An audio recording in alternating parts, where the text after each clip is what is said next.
বিধাননগরে বেআইনি আবাসনে জল বিদ্যুৎ বন্ধের নির্দেশ আর অবিলম্বে জল বিদ্যুৎ বন্ধের নির্দেশ বিচারপতি অমৃতা সিনহার।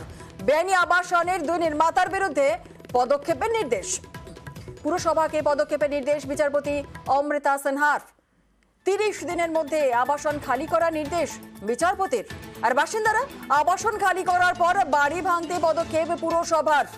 গার্ডেন রিচের পর বেআইনি নির্মাণে কড়া হতে হবে।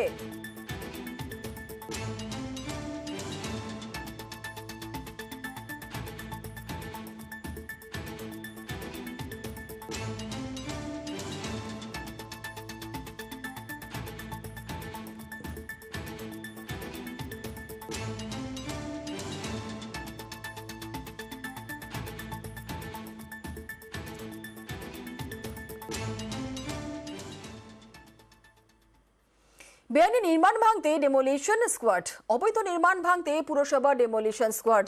শহরে বেআইনি নির্মাণ ভাঙতে হুমকির মুখে ইঞ্জিনিয়াররা। বিশেষ এলাকায় বেআইনি নির্মাণ ভাঙতে বিশেষ টিম প্রয়োজনে পুলিশের সাহায্য নিয়ে কাজ করবে এই ডেমোলিশন স্কোয়াড। আমরা একটা ডেমোলিশন স্কোয়াড করছি, এটা হেডকোয়ার্টারে থাকবে, একটা এক্সিকিউটিভ ইঞ্জিনিয়ারের নেতৃত্বে। এইসব জায়গায় যেখানে জোর করে হচ্ছে অথচ নোটিশ মানছে না, সেখানে এখান থেকে স্কোয়াড যাবে, ভাঙার টিম যাবে, লালবাজার থেকে পুলিশ যাবে, পুলিশের সাথেও কথা হচ্ছে, একসাথে গিয়ে একটা জয়েন্ট অ্যাকশন করে সেগুলোকে ভেঙে দেওয়া।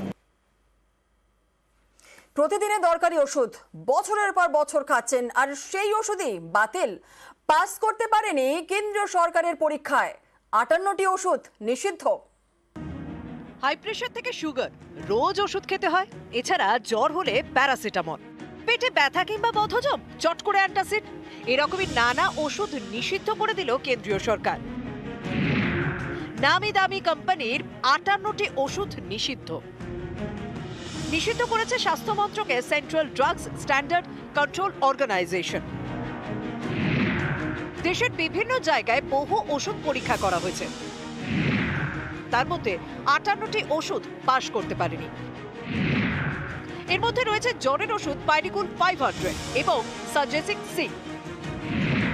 হাই ব্লাড প্রেশারে খুব পরিচিত ওষুধ টেলমা 40 এবং টেলমা AM। সুগারের ওষুধ মেটাগলিম V2। Antacid deep SR capsule. প্রেশারের ওষুধ না খেলে তো মাথা ঘুরে পড়ে যাবো, কোনো কিছু চোখ খুলে তাকাতেই পারবো না। এই যে আমি যে ওষুধটা খাই, সেই ওষুধ না খেলেই তো আমি এত প্রেশার উঠে যাবে, আমি তো চোখ তুলে তাকাতেই পারি না। যদি কাজ না করে আপনার, তাহলে সেটা কত ক্ষতি হবে শরীরে, তো আমি তো বিছনায় নিয়ে নেবো, আর আমি উঠতেই পারবো না। তাদের পক্ষে স্টেপ নেওয়া দরকার যে কেন এরকম ভুল ওষুধ দিচ্ছেন, যে আরো যাতে পেশেন্ট যা আরো ক্ষতি হয়ে যাচ্ছে তাদের তো আমরা তো বিশ্বাস করে কিনছি সেই জিনিসগুলো, কিন্তু সেটা যদি কাজে না লাগে, আমাদের যদি পরবর্তীতে আমাদের যদি আরো শরীর খারাপ হয়ে যায়, তখন তো তাদের প্রতি তো স্টেপ নেওয়া দরকার। চিকিৎসকদের মতে এইসব নিষিদ্ধ ওষুধ থেকে সাবধান। এইসব ওষুধ খেলে রোগ তো সারবেই না, বরং হিতে বিপরীত হতে পারে, মৃত্যু পর্যন্ত হতে পারে। আমাদের দেশে বহু কোম্পানি আছে যারা, আমাদের ফার্মাসিউটিক্যাল একটা কথা আছে, গুড ম্যানুফ্যাকচারিং প্র্যাকটিস বা জিএমপি, এই জিএমপি ঠিক মতন ফলো করেন না। তার ফলে অনেক নিম্নমানের ওষুধ বাজারে ছেয়ে গেছে। যেমন আপনি বললেন, খুব সাধারণ ওষুধ যেমন প্যারাসিটামল, প্যান্টোপ্রাজল, বিভিন্ন ছত্রাক ওষুধ ইত্যাদি। এছাড়া উচ্চ রক্তচাপ, এগুলো তো জীবনদায়ী ওষুধ, উচ্চ রক্তচাপ, সুগার। তো এই র্যান্ডাম পরীক্ষার মাধ্যমে যে এত সংখ্যক নিম্নমানের ওষুধ ধরা পড়ছে, এটা খুবই উদ্বেগজনক ঘটনা। এখনো বাজারে রয়েছে বা কারোর দোকানে রয়েছে সেই ওষুধগুলোকে যাতে দ্রুত বাজার থেকে তোলা যায়, তার জন্য ব্যবস্থা গ্রহণ করছে কেন্দ্রীয় ওষুধ নিয়ন্ত্রক সংস্থা। পাশাপাশি সমস্ত ডিস্ট্রিবিউটার এবং স্টকিস্টদেরকেও আবেদন করা হয়েছে যাতে এই 58টা ওষুধের সমস্ত ওষুধ যাতে বাজার থেকে দ্রুত তুলে নেওয়া হয়, যাতে কোনো রকমভাবে সাধারণ মানুষের কোনো ক্ষতি না হয়। ক্যামেরায় সুমন বোসের সঙ্গে অভিজিৎ চন্দ, নিউজ 18 বাংলা, কলকাতা। এই হলো নিউজ 18 নেটওয়ার্ক। আপনি দেখছেন নিউজ 18 বাংলা।